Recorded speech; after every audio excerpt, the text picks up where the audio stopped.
Breaking news చూస్తున్నారు. YCP అధినేత మాజీ ముఖ్యమంత్రి జగన్ కు బిగ్ షాక్ తగిలిందా అంటే అవునన్నమాట వినిపిస్తోంది. జగన్ పై కేసు నమోదుకి రెడీ అవుతున్నారు పోలీసులు. ఎన్నికల కోడ్ ఉల్లంఘన కింద కేసు నమోదు చేసే అవకాశం కనిపిస్తోంది. గుంటూరు పర్యటనకు అనుమతి నిరాకరించారు పోలీసులు. యార్డు ఆవరణలో ఎలాంటి రాజకీయ సమావేశాలు కార్యక్రమాలకు అనుమతి లేదంటున్నారు అధికారులు. అయినప్పటికీ యార్డులోకి నేరుగా వచ్చారు జగన్, వైసీపీ నాయకులు అంటే చర్చ జరుగుతోంది.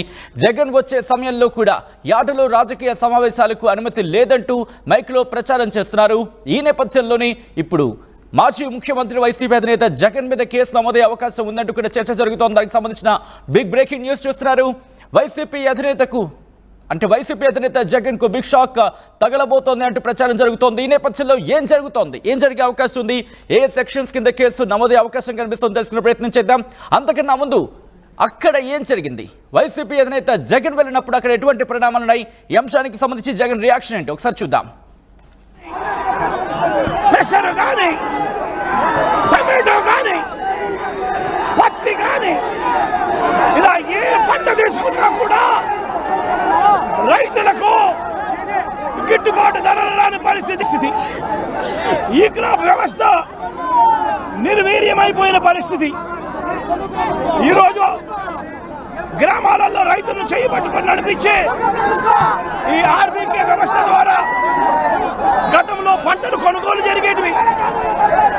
ప్రతి రైతు కూడా ఈ క్రాప్ కింద రిజిస్టర్ చేసుకున్న ప్రతి రైతుకు కూడా గిట్టుబాటు ధరలు వచ్చే విధంగా ఆర్బీకేలో ఈ మాదిరిగా పోస్టర్లు కనిపించేటివి.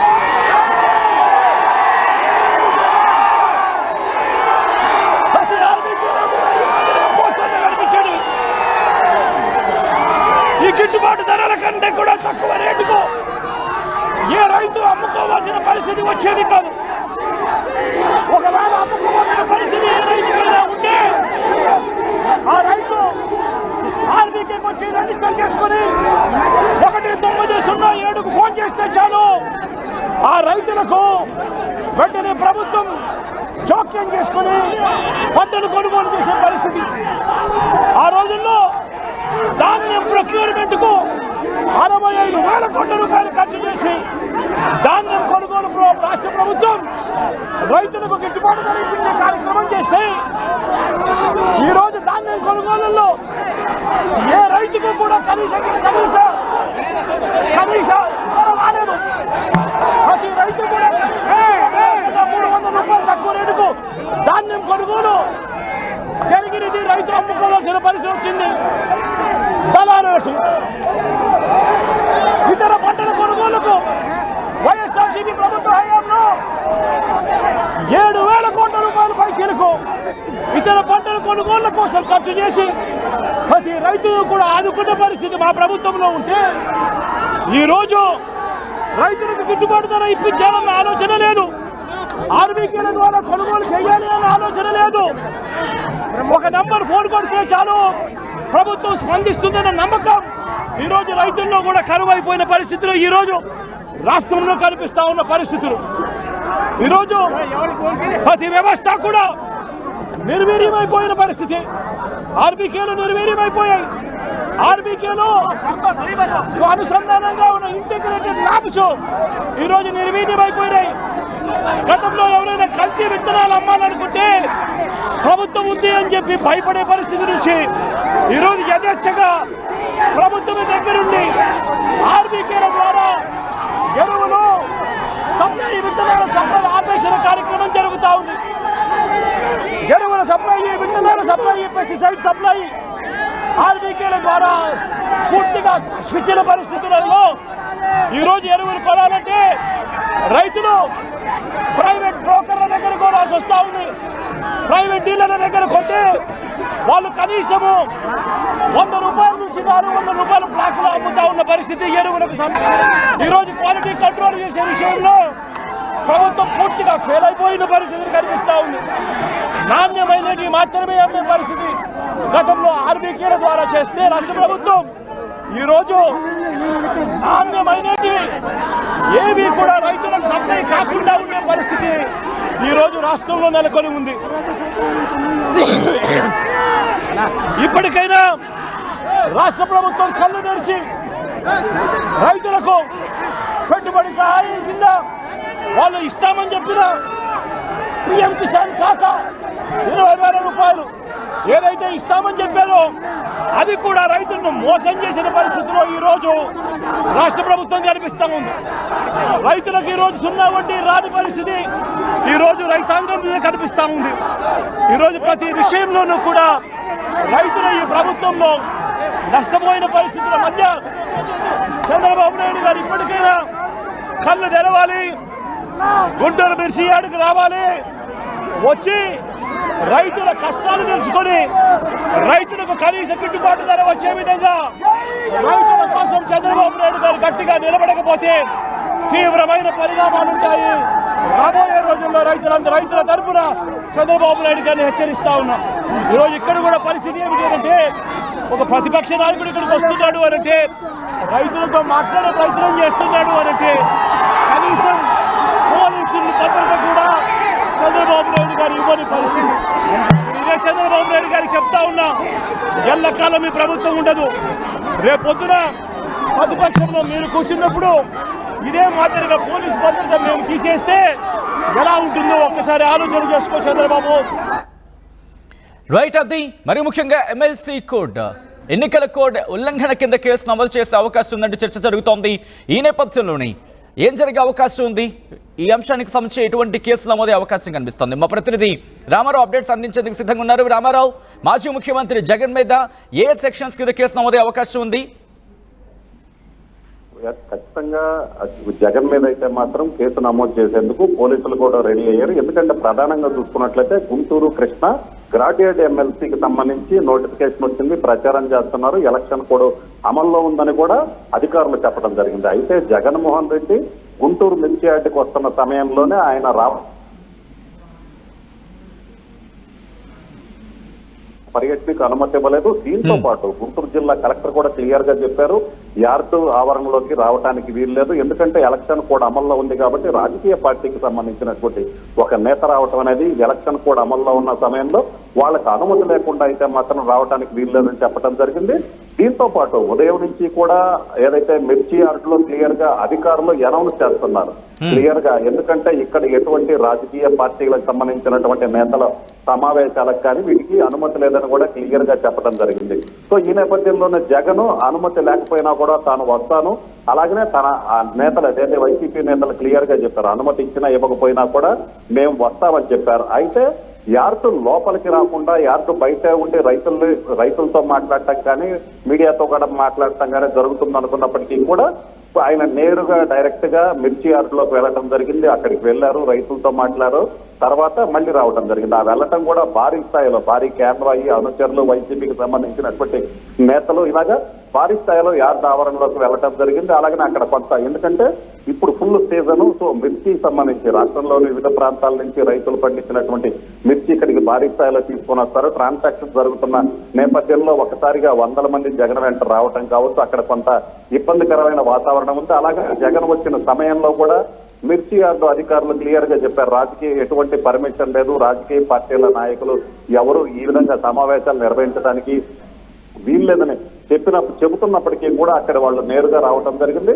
సో ఈ నేపథ్యంలోనే ఖచ్చితంగా ఎలక్షన్ కూడా అమల్లో ఉంది, జగన్ పర్యటనకు అనుమతి లేదని ముందు నుంచి అధికారులు క్లియర్ గా చెప్తున్నారు. సో ఎన్నికల కోడ్ ఉల్లంఘన కింద జగన్ తో పాటు మరికొంతమంది ఏదైతే జగన్ తో పాటు వచ్చినటువంటి మాజీ ఎమ్మెల్యేలు అలాగనే మాజీ మంత్రులు, సో వీళ్ళందరినీ ఇప్పటికే ఐడెంటిఫై చేస్తున్నారు. ఎందుకంటే ఈ జగన్ తో పాటు ఎవరెవరు యార్డు ఆవరణ లోపలికి వచ్చారు అనే దాని మీద ఇప్పటికే అధికారులు విచారణ చేస్తున్నారు. అధికారులు ఎవరెవరు లోపలికి వచ్చారనే దాని మీద కూడా వాళ్ళు వివరాలు సేకరిస్తున్నటువంటి పరిస్థితి ఉంది. ఖచ్చితంగా జగన్ తో పాటు ఆయన వెంబటి వచ్చిన నేతలపై కూడా ఎన్నికల కోడ్ ఉల్లంఘన కింద అయితే ఏదైతే ప్రస్తుతం దీనికి సంబంధించి కేసు ఆ అంశాన్ని పరిశీలించడం జరుగుతుందా, ఆ తర్వాత నోటీస్ ఇవ్వడం జరుగుతుందా, ఎటువంటి చర్చ జరుగుతుంది పోలీసులు? ఖచ్చితంగా దీనికి సంబంధించి ఎందుకంటే ఎన్నికల కోడ్ అమల్లో ఉన్న నేపథ్యంలో జిల్లా కలెక్టర్ నిన్న క్లియర్ గా చెప్పింది అనుమతి లేదని, అలాగనే ఆమె డైరెక్షన్స్ కూడా ఇచ్చింది యార్డు ఆవరణలోకి రావడానికి వీలు లేదు అని కూడా ఆ యార్డు సంబంధించినటువంటి అధికారులకి క్లియర్ ఇన్స్ట్రక్షన్ ఇచ్చింది. అలాగనే యార్డు సెక్రటరీ కూడా క్లియర్ గా చెప్పడం జరిగింది, యార్డు ఆవరణలోకి రాజకీయ పార్టీల నాయకులు రాకూడదు అని వాళ్ళు క్లియర్ గా మెన్షన్ చేశారు. అలాగనే జగన్ వచ్చినప్పుడు కావచ్చు, జగన్ రావడానికంటే ముందు కావచ్చు, క్లియర్ గా మైకుల ద్వారా మెన్షన్ చేయడం జరిగింది. ఎవరూ లోపలికి రాకూడదు. ఎందుకంటే జగన్ కంటే ముందు వైసీపీ నేతలు మిర్చి ఆవరణలోకి వచ్చారో ఆ సమయంలో కూడా వాళ్ళు మెన్షన్ చేసినటువంటి పరిస్థితి ఉంది. సో ఈ నేపథ్యంలోనే వాంటెడ్లీ ఎలక్షన్ కోడ్ అమల్లో ఉంది. అధికారులు పర్మిషన్ ఇవ్వలేదు, ఎవరు పర్మిషన్ ఇవ్వలేదు, ముందుగానే చెప్పారు రావడానికి వీళ్ళని పూర్తిగా అనౌన్స్ కూడా చేసినటువంటి పరిస్థితి ఉంది. సో ఈ నేపథ్యంలోనే జగన్ కంటే ముందు కొంతమంది వైసీపీ నేతలు అంబటి రాంబాబు కావచ్చు, గుంటూరు మేయర్ కావటి మనోహర్ నాయుడు, ఇలాగ మాజీ మంత్రి మేరుగు నాగార్జున, ఇలాంటి నేతలందరూ కూడా వాళ్ళు ముందు వచ్చారు. తర్వాత జగన్ తో పాటు చాలా మంది ఆయన కాన్వాయ్తో పాటు నేరుగా లోపలికి రావడం జరిగింది. సో ఈ నేపథ్యంలోనే ఖచ్చితంగా ఇవి వాంటెడ్లీ అధికారులు అనుమతి లేకుండా లోపలికి రాకూడదని ముందుగా క్లియర్ గా ఇన్స్ట్రక్షన్స్ ఇచ్చినప్పటికీ కూడా రావటం మీద అయితే మాత్రం అధికారులు చాలా సీరియస్ గా ఉన్నారు. ఎందుకంటే ఒక ఎన్నికల కోడ్ అమల్లో ఉన్నప్పుడు ఎన్నికల కోడ్ ఉల్లంఘిస్తే ఖచ్చితంగా వాళ్ళు ఎంతటి వాళ్ళైనా సరే కేసు నమోదు చేసే అవకాశం ఉంది. అది కూడా నిన్న చెప్పడం జరిగింది క్లియర్ గా. ఎన్నికల కోడ్ ఉల్లంఘిస్తే మాత్రం చర్యలు తీసుకుంటాం, నిబంధనల ప్రకారం ఎలాంటి చర్యలు తీసుకోవాలో తీసుకుంటామని చెప్పడం జరిగింది. సో ఈ నేపథ్యంలోనే ఎన్నికల కోడ్ అమల్లో ఉన్నప్పుడు కోడ్ వైలేట్ చేసినట్లయితే గతంలో ఎవరైనా కావచ్చు వాళ్ళ మీద ఏ విధమైనటువంటి కేసులు నమోదు చేశారో ఇప్పుడు కూడా జగన్ తో పాటు ఆయనతో పాటు వచ్చినటువంటి మాజీ మంత్రులు, మాజీ ఎమ్మెల్యేల మీద అయితే మాత్రం అదే కేసు నమోదు చేసే అవకాశం ఉంది. అలాగనే దీనికి సంబంధించి ఇప్పటికే ఏ విధంగా కేసు నమోదు చేయాలి, దీనికి సంబంధించి అంటే వాళ్ళు అక్కడ రావటం, భారీ ర్యాలీగా రావటం, 100 మందితో రావటం, సో వీటన్నిటికీ సంబంధించి కూడా అన్ని పరిశీలిస్తున్నారు. అంటే ఎప్పుడు నోటీసులు ఇచ్చే అవకాశం ఉంది? పోలీసు శాఖలో ఎటువంటి చర్చ జరుగుతోంది? సో ఖచ్చితంగా ఎందుకంటే ఎన్నికల కోడ్ అమల్లో ఉన్న నేపథ్యంలో ఎన్నికల అధికారి ఇన్స్ట్రక్షన్స్ కోసం, ఎందుకంటే ఇక్కడ జరిగిన వాటన్నిటినీ కూడా పూర్తిగా చెప్పడం జరిగింది. సో ఎన్నికల అధికారి ఇన్స్ట్రక్షన్స్ మేరకు పోలీసులు కేసు నమోదు చేసే అవకాశం అయితే క్లియర్ కనిపిస్తుంది. అయితే పూర్తిగా పైనుంచి ఇన్స్ట్రక్షన్స్ వచ్చిన తర్వాత, ఎందుకంటే ఇక్కడ జరిగినటువంటి సిచ్యుయేషన్ ఏంటి, ఇక్కడ గ్రౌండ్ లెవెల్లో ఏం జరిగింది, అధికారులు పర్మిషన్ ఇచ్చారా లేదా, అక్కడ యార్డ్ అధికారులు ఏం చెప్తున్నారు, సో వీటన్నిటిని కూడా క్షుణ్ణంగా అధికారులకు చెప్పడం జరిగింది. సో ఇక్కడ జరిగినటువంటి సిచ్యుయేషన్ మొత్తం ఉన్నతాధికారుల దృష్టికి తీసుకెళ్లడం జరిగింది. దీని ప్రకారం ఎన్నికల కోడ్ ఉల్లంఘన కింద కేసు నమోదు చేసేందుకు అధికారులు రెడీ అవుతున్నారు. అయితే మరికొద్ది సేపట్లో దీనికి సంబంధించినటువంటి ప్రకటన అయితే వెలువడే అవకాశం ఉంది. ఎందుకంటే అధికారులు ముందుగానే చెప్పారు క్లియర్ గా ఎలక్షన్ కోడ్ ఉల్లంఘిస్తే నిబంధనల ప్రకారం చర్యలు తీసుకుంటాం. ఎందుకంటే గతంలో కూడా ఎన్నికలు కూడా ఉల్లంఘించినట్లయితే ఖచ్చితంగా వాళ్ళ మీద కేసులు నమోదు చేసినటువంటి పరిస్థితి ఉంది. సో ఇప్పుడు కూడా అలాగే ఉంటుంది. ఎందుకంటే ఇక్కడ స్పెషల్ గా ఏం లేదు, ఎవరికైనా కూడా ఎన్నికల కోడ్ లో ఒకటే రూల్ వర్తిస్తుంది. సో క్లియర్ గా ఎలక్షన్ కోడ్ ఉల్లంఘించి అధికారులు అనుమతి ఇవ్వనప్పటికీ కూడా వచ్చారు కాబట్టి ఖచ్చితంగా అయితే మాత్రం కేసు నమోదు చేస్తామని చెప్తున్నారు. అయితే పూర్తి స్థాయిలో పై అధికారులకు ఇప్పటికే సమాచారం ఇవ్వడం జరిగింది. పై నుంచి ఉన్నతాధికారుల ఆదేశాల మేరకు జగన్ తో పాటు ఇంకెవరెవరి మీద కేసు నమోదు చేసే అవకాశం ఉందనేది పరిశీలిస్తున్నారు. ఖచ్చితంగా జగన్ తో పాటు యార్డ్ ఆవరణలోకి ప్రత్యేకించి చూసుకున్నట్లయితే యార్డ్ ఆవరణలోకి పర్మిషన్ లేదని వాళ్ళు ఉదయం నుంచి మెన్షన్ చేస్తున్నారు. మైకుల్లో ప్రచారం చేశారు. ఎవరికి రాజకీయ నాయకుల సమావేశాలకు కావచ్చు, వేటికైనా కానీ పరామర్శలకు కానీ యార్డ్ ఆవరణ లోపలికైతే మాత్రం పర్మిషన్ లేదని క్లియర్ గా చెప్పారు, మెన్షన్ చేయడం జరిగింది. అధికారులు కావచ్చు, జిల్లా కలెక్టర్ కావచ్చు, అందరూ కూడా చెప్పినటువంటి పరిస్థితి ఉంది. సో ఈ నేపథ్యంలో ఖచ్చితంగా ఎలక్షన్ కోడ్ అమల్లో ఉంది కాబట్టి ఎలక్షన్ కోడ్ వైలేషన్ కింద కేసు అయితే మాత్రం నమోదు చేసే అవకాశం ఉంది. దీనికి సంబంధించి ఇంకా ఉన్నతాధికారుల నుంచి ఇక్కడ జరిగినటువంటి సిచ్యుయేషన్ చెప్పారు కాబట్టి సో వాళ్ళ దగ్గర నుంచి వచ్చినటువంటి ఇన్ఫర్మేషన్ ప్రకారం అయితే మాత్రం మరికొద్ది సేపట్లో అయితే మాత్రం కేసు నమోదు చేసే అవకాశం అయితే ఉంది. దానికి సంబంధించి ఫర్దర్ గా నోటీసులు కూడా ఇచ్చే అవకాశం ఉంది. రైట్ రామారావు, ఒక్కసారి మీరు లైన్లో ఉండండి. వైసీపీ అధినేత మాజీ ముఖ్యమంత్రి జగన్ కు బిగ్ షాక్ తగలబోతోందా? ప్రస్తుతం ఈ అంశానికి సంబంధించి జోరుగా చర్చ జరుగుతోంది. జగన్ పై కేసు నమోదుకి పోలీసులు రెడీ అవుతున్నట్టుగా తెలుస్తోంది. ఎన్నికల కోడ్ ఉల్లంఘన కింద కేసు నమోదు చేసే అవకాశం ఉందంటూ చర్చ జోరందుకుంది. గుంటూరు పర్యటనకు అనుమతి నిరాకరించారు పోలీసులు. యార్డు ఆవరణలో ఇలాంటి రాజకీయ సమావేశాలకు సంబంధించి కావచ్చు, కార్యక్రమాలకు సంబంధించి కావచ్చు అనుమతి లేదంటూ అధికారులు చెప్పుకొచ్చారు. అయినప్పటికీ యార్డులోకి నేరుగా వచ్చారు జగన్ వైసీపీ నాయకులు. జగన్ వచ్చే సమయంలో కూడా యార్డులో రాజకీయ సమావేశాలకు అనుమతి లేదంటూ మైకులో ప్రచారం జరుగుతున్నప్పటికీ కూడా ఆయన మీడియా ముఖంగా మాట్లాడడం, దాంతోపాటు ఈ అంశానికి సంబంధించి ప్రస్తుతం ఇక్కడ ఈ అంశం మీద పోలీసులు పరిగణలోకి తీసుకోవడం జరుగుతోంది. ఎలక్షన్ కోడ్ ఉల్లంఘనకు సంబంధించి కేసు నమోదు అంశానికి సంబంధించి కూడా పరిశీలిస్తున్నట్టుగా తెలుస్తోంది. ఈ నేపథ్యంలోని నిన్న ఇటు వంశీతో ములాఖాత్ తర్వాత మాజీ ముఖ్యమంత్రి జగన్ సంచలన వ్యాఖ్యలు చేశారు. నిన్నటి నుంచి ఆయన చేసిన వ్యాఖ్యలు కావచ్చు, పరిణామాలు కావచ్చు, చాలా శరవేగంగా ఇటు ఆంధ్రప్రదేశ్లో రాజకీయ వేడిని మరింత రాజేస్తున్నాయి. రోజు రోజుకి ఆ సెగలు వేడెక్కుతున్నాయి. ఈ నేపథ్యంలో ఇక్కడ ఏం జరుగుతోంది? ఇక్కడ మాజీ ముఖ్యమంత్రి చేసిన వ్యాఖ్యలు, నిన్న పోలీసులను ఉద్దేశించి ఆయన చేసిన వ్యాఖ్యలు ప్రస్తుతం పెను దుమారాన్ని రేపుతున్నాయి. ఈ నేపథ్యంలో నిన్న ఏమన్నారో ఒకసారి చూద్దాం. నేను ఇవాళ ఒకటే చెప్తా ఉన్నా, ప్రతి పోలీసు వ్యక్తికి కూడా చెప్తా ఉన్నా, మీ టోపీ మీద ఉన్న 3 సింహాలకు కనిపించే ఆ సింహాలకు సెల్యూట్ కొట్టడం మొదలుపెట్టండి. తెలుగుదేశం పార్టీ నాయకులకు సెల్యూట్ కొట్టడం మొదలుపెట్టి, వీళ్ళు చెప్పినట్టుగా చేయడం మొదలుపెట్టి, అన్యాయాలు చేయడం మొదలు పెడితే మాత్రం ఎల్లకాలం తెలుగుదేశం పార్టీ ప్రభుత్వమే ఉండదు అని చెప్పి ఇవాళ ప్రతి అధికారికి కూడా నేను తెలియజేస్తా ఉన్నా. రేపొద్దున మళ్ళీ మా అధికారం వస్తుంది.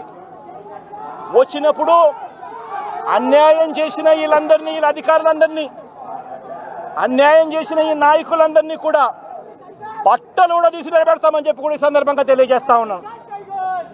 ఎవడిని వదిలిపెట్టేది ఉండదు. ఇదే వంశీని అరెస్ట్ చేసేటప్పుడు సిఐ అన్నాడట, నేను 1.5 సంవత్సరంలో రిటైర్ అయిపోతాను అని చెప్పి. రిటైర్ అయిపోయినా కూడా, సప్త సముద్రాల అవతల ఉన్నా కూడా మొత్తం అందరినీ కూడా పిలిపిస్తామని చెప్పి కూడా ఈ సందర్భంగా చెప్తా ఉన్నా. చట్టం ముందు నిలబడేట్టుగా చేస్తాం, బట్టలు ఊడదీస్తాం, న్యాయం జరిగేట్టుగా చేస్తాం అని ప్రతి ఒక్కరికి కూడా తెలియజేస్తా ఉన్నాం. ఈ మాదిరిగా అన్యాయం చేయడం మొదలు పెడితే మాత్రం ఖచ్చితంగా ప్రజలు, దేవుడు ఇద్దరు కూడా వీళ్ళను శిక్షించే కార్యక్రమం ఖచ్చితంగా జరుగుతుందని చెప్పి సందర్భంగా మరొక్కసారి వీళ్ళందరికీ కూడా చెప్తా ఉన్నా. అన్యాయంలో భాగస్వాములు కావద్దండి. మీ టోపీ మీద ఉన్న సింహాలను గౌరవించండి, వాటికి సెల్యూట్ కొట్టండి, మీ వ్యక్తిత్వాన్ని కాపాడుకో